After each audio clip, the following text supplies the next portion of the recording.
next presentation on a present Guruship, Guru Granth, Guru Panth, exploring the eternal dual personality with Kulvir Singh. So Kulvir Singh is another fellow Canadian who I also met probably for the first time actually doing a workshop on the Guru here in Surrey. Kulvir Singh and I has also been a presenter at Sidak with our SALT sessions, as well as many other sessions popping in and out to share his knowledge and wealth with the rest of us in all that he knows in terms of all of the leadership aspect of Sikhi and where that can take us as well. And so today's presentation is going to delve a little bit more into that. So I will turn it over to Kulvir Singh to get our presentation started.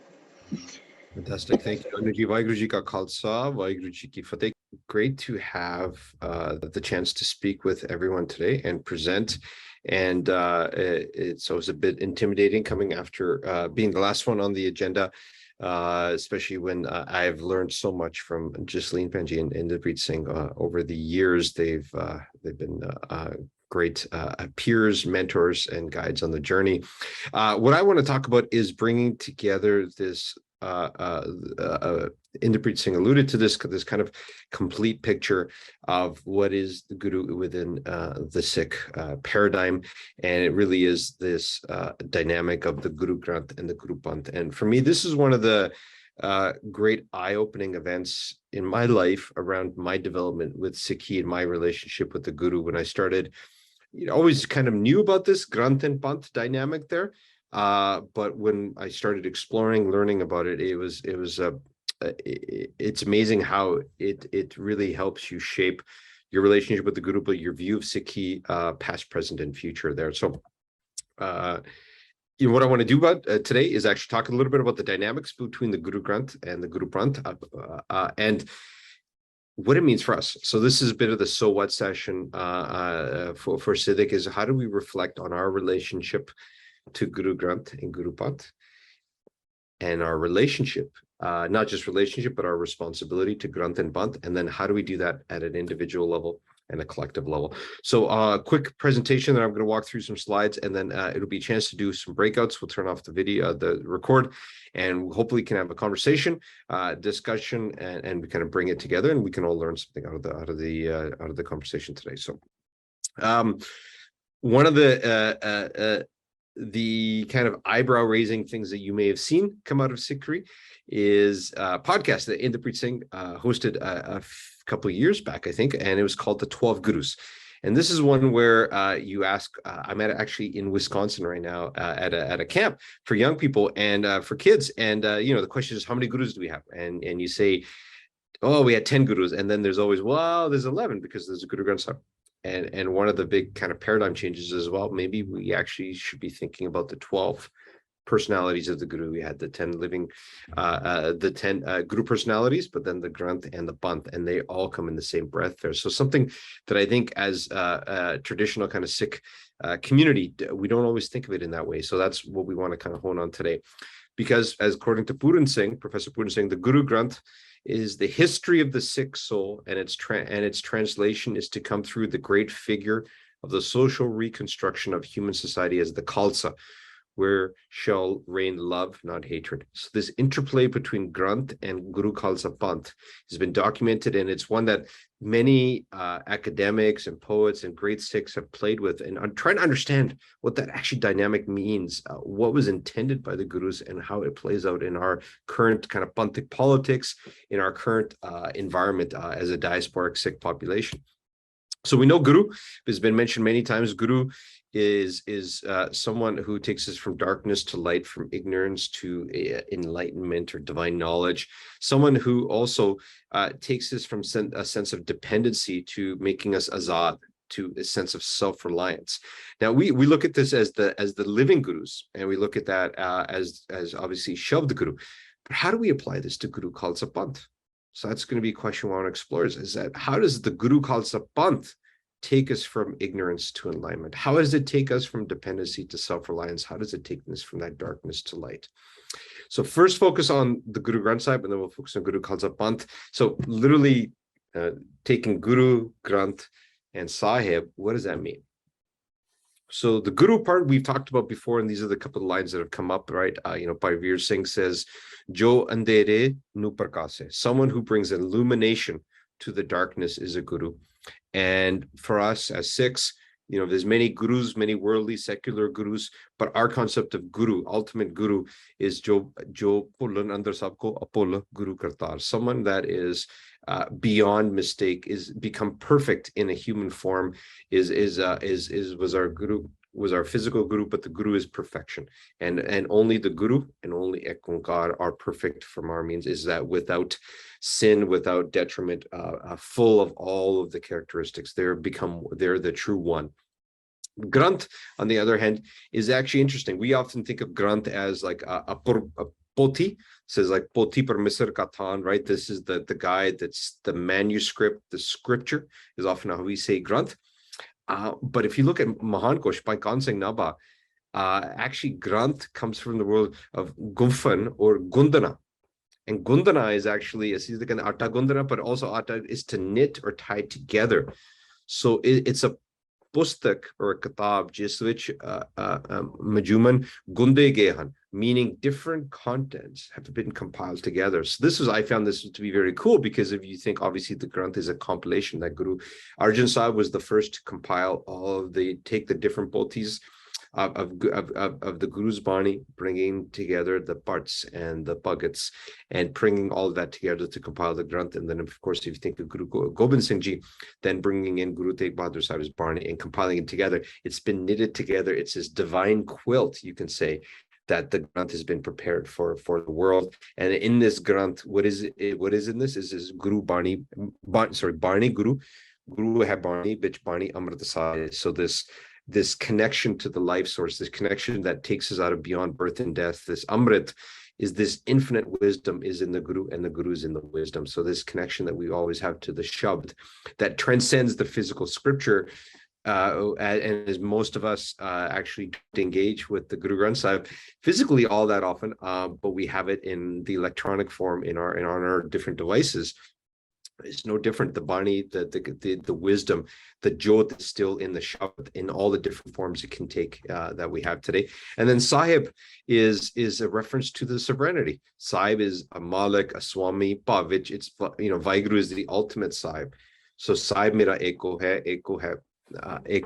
by eko hai, meaning this is the one true sovereign for us. So there's lots of Sahibs, there's lots of worldly masters, lots of worldly leaders, but we bring these together. Our Guru Granth Sahib is that one source of divine wisdom, inspiration that transcends us, and is complete and perfect in the wisdom that it contains, and is our true sovereign. So it is the one that we look to for inspiration, for direction. This also helps us appreciate that the Guru Granth Sahib is not the book of rules. It is not the book of do's and don'ts that many people who have not engaged with the Guru Granth Sahib, engaged with the Bani, will often say, and as soon as you engage with any shabd, you realize that this is not a this is not meant for the mind. It's meant for it is that compass, that moral compass, that value system that gives us guidance on which way to go. It chisels our heart and our soul so that our actions can be lived in that way, so that the do's and don'ts may change over time. But the connection with the Guru, the connection with Vaheguru, is the one that actually that's the objective that we're trying to work through here. So that's the Guru Granth Sahib. How does that connect to the Guru Khalsa Panth? And so the Guru Khalsa Panth, Guru Singh says, in the constitution of the Khalsa Commonwealth, the greatest act of genius of Guru Gobind Singh Ji was when he transferred the divine sovereignty vested in him as the Guru personality to the God-inspired people, the Khalsa. So this transition that took place of the Guru ship from a singular physical human being to partly the Granth and partly the Panth is something we want to explore. So the Guru Khalsa Panth, came to be in this moment here. So the first question for the chat box here is, I want you to now reflect on this. So this is obviously the moment. It's a painting, our artist representation of that moment. Who knows exactly what the scene looked like to our physically, but we know in this moment that the Guru Gobind Singh Ji had prepared the Amrit, And after initiating the Panch Pyare into the Khalsa, and they became the first members of the Guru Khalsa Panth, that Guru Gobind Singh Ji bowed down to them and asked to be initiated himself into the Guru Khalsa Panth, so he could be himself a member of it, even though it was his creation. So from a sense of guruship, I guess the question for us is, maybe I'll put it in the chat box here, just take a minute and reflect. What does this moment represent for the concept of guruship? What do you think it represents? Is this a transition? Is this a culmination? Is this a revolution? Does this change? What does this, it's complex. So what does it mean to you? It's an act of humility, Gurpreet Kaur writes. Hub and spoke, organizational change. That's, you're speaking my consultant language here, but what is that? A commitment to the truth. Yeah. What else comes across when you think of this? A moment of, like you said, an act of humility. But humility, it's an act of subordination, perhaps, to what? A transfer of power. Yeah. Give you a minute for a couple. Any other thoughts that come through?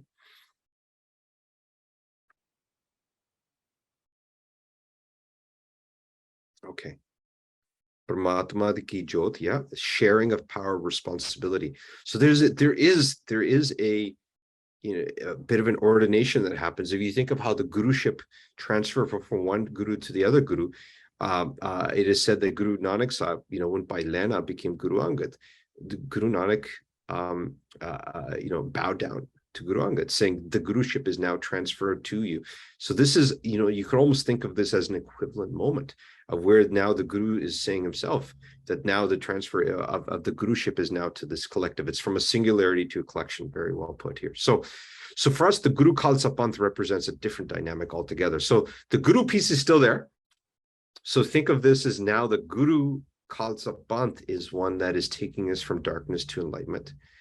And then the Khalsa piece, there's different, we know that the popular definition of Khalsa, but there's a few other ones that were worthy of reflection. So this, again, from IkOankar Singh. So Khalsa we know is Bina Malavat Nirol. So this is what we say Khalsa are the pure ones, right? So it's without alteration. Khalsa also is derived from this political or kind of legal term, is O Zameen Ja Mulk Jo Badshah Da Hai. And so it's Jis Pur Kise Jimidar Atwa Jimidar Da Svatat Nahi. So this is meaning that if in a typical kind of feudal system, you had your king, your nobility, your ruler, and then the land was parceled off to other elements of nobility, other princes or whatever titles you want to give to them. Land and title was given all the way. But there was actually the Khalas land was the one that was actually kept by the sovereign, kept by the king, by the ruler for themselves. So this is where, Khalsa Kalpur ki Fauj.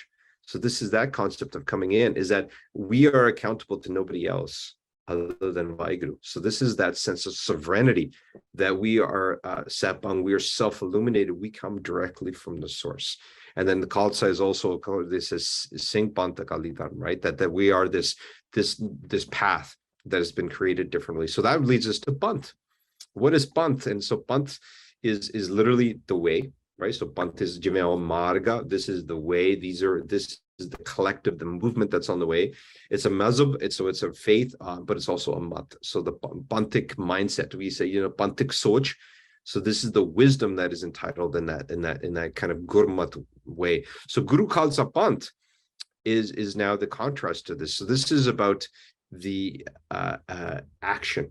This is about the activism that now the Granth brings into the people that's there. So, of course, I have to have a Mandalorian Star Wars reference. So I always chuckle in Mandalorian when their tagline or their salutation to each other is "This is the way," and then they respond with "This is the way." I always look back and I say, "Well, this is the Panth.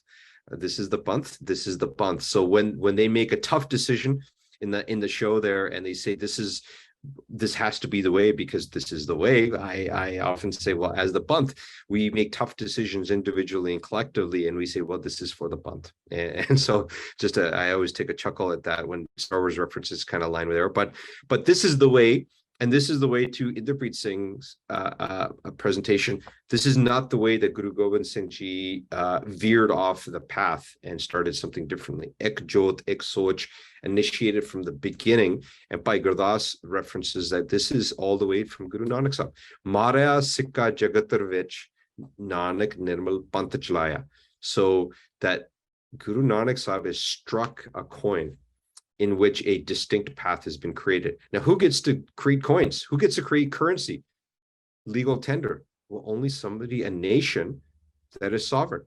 So this panth, this way that's been created, that was formalized in the Guru Khalsa Panth, its roots, its initiation was started by Guru Nanak Sahib. So again, you can think of the Guru, just like the Guru Granth Sahib we often talk about as the culmination of the Shabd and the articulation of the Guru Shabd, that inspiration. The Guru Khalsa Panth was also, again, the culmination of the transformation in the people that took place there. And all of that, of course, emanates from the Jot, the one Jot that was initiated by Guru Nanak. So a different way of thinking about this now is that, so we have the human Guru, that we saw Guru Gobind Singh Ji bowing down, and in the way the political Guru, the activism Guru, the physical Guruship transitioned to the Guru Khalsa Panth, and that was 1699. And then in 1708, the Shabd, which also resided within Guru Gobind Singh. So think of Guru Gobind Singh Ji and the Gurus, the physical Gurus, were the representation of the human. Obviously, the meaty and the be coming together. Those actually were then formally over a 8-year period, 9-year period, were separated. So then the Sabd became formally the Guru Granth Sahib, and then the human, the arms and the body of the Panth became the Guru Khalsa, of the Guru became the Guru Khalsa Panth. So the question I always look is, I'm a big date buff there, is that there's like 9 years there during which the Panth and the Granth were still separated. You still had Guru Gobind Singh Ji, who was the physical Guru, the human Guru of the Sikhs, but he now deferred to the Guru Khalsa Panth. And the Guru Granth Sahib was not installed formally for 9 years. So I don't have an answer to this, but I'm just curious, what can we learn from the fact that Guru Gobind Singh Ji bowed to the Khalsa Panth 9 years before the installation of the Guru Granth Sahib? Just a reflection from anybody. Do muse on that, because I hadn't considered that before until when I learned it. I was like, what does this mean for the concept of the Granth and the Panth? What does this mean for the sense of the Guruship? What does it mean for where decision making lies, where inspiration lies in the community? Any reflections there?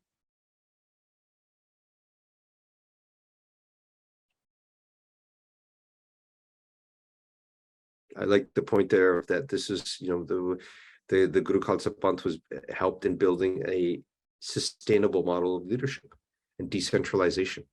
Absolutely. So you think of that there's a consolidation of the Guru Shabd in the Guru Granth Sahib, but then the physical activation of the Shabd and the Guru has now been decentralized. In 9 years, he realized that the human body, including his own, was mortal. I don't think he realized, but I think you realized that that the body was at any point going to be, who knows what was going to happen. They were in the middle of battles and wars and stuff, and so the Khalsa Panth was installed properly, and that actually maybe there was a maturation. I always think of 9 years that you go from the transition, exactly, that there's a Guru Khalsa Panth has been anointed as this is now the physical Guru, the political Guruship going forward. But there's 9 years of transition that goes with it. He realizes that, like a father, he needs to make sure the Khalsa needs to have a source of the truth, and it provided a mentorship role. I absolutely agree. Maybe that was 9 years of training now of the Khalsa. And because then after that, you had Banda Singh Bahadur come on board there. So interesting, just a cultural piece there that you think of that time period, what it must look like. And this is the moment there where now the Granth and the Panth are now starting to be formalized. And that meaty and beady that came from Guru Har Gobind Sahib is now starting to be formalized. The Simran that inspires that reflection, that remembrance that is inspired by the Guru Granth Sahib, and then the seva that comes through the Guru Khalsa Panth, the Sant and the Supai, all these kind of, the two-sided coins of Sikhi they all kind of come to play in this period in a very special time period, and it reflections for what it means for us, and that how the Jyot, like you said, how the Jyot can connect, how we connect with the Jyot, and how the Jyot manifests itself individually and collectively. So this is a Kulvir Singh quote that Inderpreet Singh referenced, but I want a couple lines here, because anybody who reads Sardar Kulvir Singh is I've never read a more complicated, insightful author in any language there, but he talked about the Guruship today, in the Guru Gobind Singh Ji terminated human succession of the office of the Guru and established instead the condominium of the Granth. We'll get to that in a second, and of the condominium of the Granth and the Panth. Ever since, the Sikhs recognize no human successor to the Gurus and speak of the Guru Granth and the Guru Panth and the Guru Granth in the same breath, in whom the joint sovereignty of this as well as the other world rests until the end of time. And he says the collective entity of the Panth is a synarchy with the Guru Granths is invested with this sui generis is sovereignty, temporal and spiritual. A lot there. The two things I want to touch on are the two words that I didn't know in this context, so I actually looked them up. So the condominium of the Granth, and you're like, what does a condo have to do with things? Obviously, it's not the real estate condo, but the condominium is a legal term, and it's a political territory over which there's multiple sovereign powers who formally agreed to share equal dominion in the sense of sovereignty. So I read that word, I'm like, Kulvir Singh and his genius comes up with the perfect word to describe what is the Guruship now. The Guruship is a place where the concept of Guru, that enlightener from darkness to light, is shared by the Granth and the Panth. So there is no physical Guru, but between the Shabd and the Sikhs, those collectively become the Guru, and that is our Guru to end of time. And this synarchy is a joint or harmonious rule. So there is now conflict between the Granth and the Panth. The Granth and the Panth actually come together to make the Guru. They collectively are the Guru. So there's a saying, but with, and you need both of those to activate the full Guruship. So this came to view in something in an institution called the Sarbat Khalsa. So you think about, how is the Guru Khalsa Panth being activated? How do we actually do that? Because the Granth is doing its job in a way. The Granth is there. The Shabd is accessible to anyone who wants to dive into Bani and connect with Nam. The Guru Granth Sahib is accessible, increasingly accessible to everyone who wants to do it. But what about the Guru Khalsa Panth? How are we doing our job? How are we collectively putting the will of the Guru into action to change the world? And so it's a question where I think there's a lot of consternation about how that's actually happening. But we do know from our history, post-Guru history, where the Guru Khalsa Panth has actually come together to make decisions, to collaborate, to jointly move towards collective Panthic action. And the Sarbat Khalsa is the vehicle that was done for that. So the Sarbat Khalsa, this is a whole workshop, there's a whole other thing there, but very quickly, the Sarbat Khalsa is Sarbat meaning collective. It's the entire Sikh congregation or the integrated consciousness of the Khalsa. So it is something that you can say is a political body, but it's also conceptual, is that every member of the Khalsa is part of this Sarbat Khalsa and is the highest organ of the Guru of the Khalsa Commonwealth. If you think of it formally, it is the body that's been set up to deliberate and have executive powers to direct the affairs of the Panth. Over our history, it is the place where it was often said it was convened 13 times in the 70s. This is really from the 1800s time, when the missal period is where the missals were all off, very decentralized Panth, but they would convene twice a year in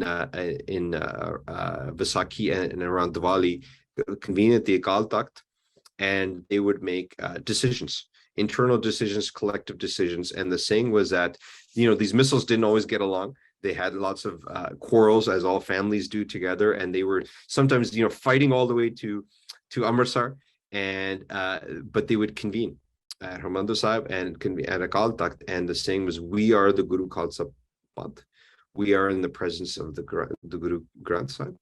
Whatever we decide collectively is the Gurmata, is the decree of the Guru." So we are now, these are moments where the Guru Khalsa Panth actually transcended the individual, and the collective body became the Guru, with the Granth and Panth coming together. And the decisions that were made that were held at that time were seen as decrees of the Guru. Contemporary times, the last big one, in the 1988, it was banned, but the 1986 famous one took place, which is where that picture came from. And this is where the Guru Khalsa Panth actually declared the creation or the efforts towards Khalistan. So that was in 1986. In 88, as you can understand, the Punjab, the Indian state, was trying to ensure that collective action was not going to happen. And it took the last one took place in 2015, where hundreds of thousands of Sikhs from all over the world convened, not in Akal Takht, because that was not a place that was accessible to them, but outside of Amritsar in a village called Jabba, where they took place there. So the Sarbat Khalsa is actually the vehicle, the institution into which the Guru Khalsa Panth can actually come alive, in which decisions and action to take place. The question for us is that, how do we make this concept of Sarbat Khalsa a reality? How do we make sure that it isn't just for the male Sikh leadership in Punjab to get together and make decisions on behalf of the Panth? How do we make sure that it becomes inclusive and progressive and represents the global diversity of the Sikh Khalsa population? How do we make sure that it's focused on consensus building, has due process in it, so that it can make real decisions on behalf of the Guru Khalsa Panth that can be acted on?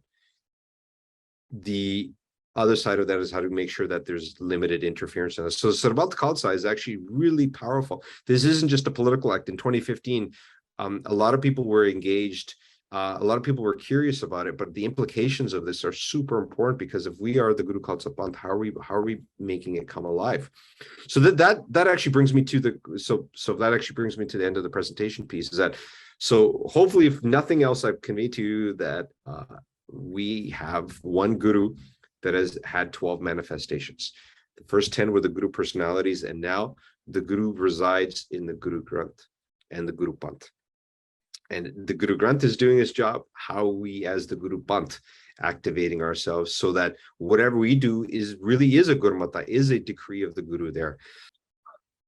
So that responsibility is given back to the Panth. So our reason for our relationship with the Panth, very simply for me, is that the Panth is the vehicle for me to take collective action. So individually, I can cultivate a relationship with the Guru Granth Sahib and bring that Barney into my life and transform myself, which is my goal as a Sikh, right? To become one with Guru here.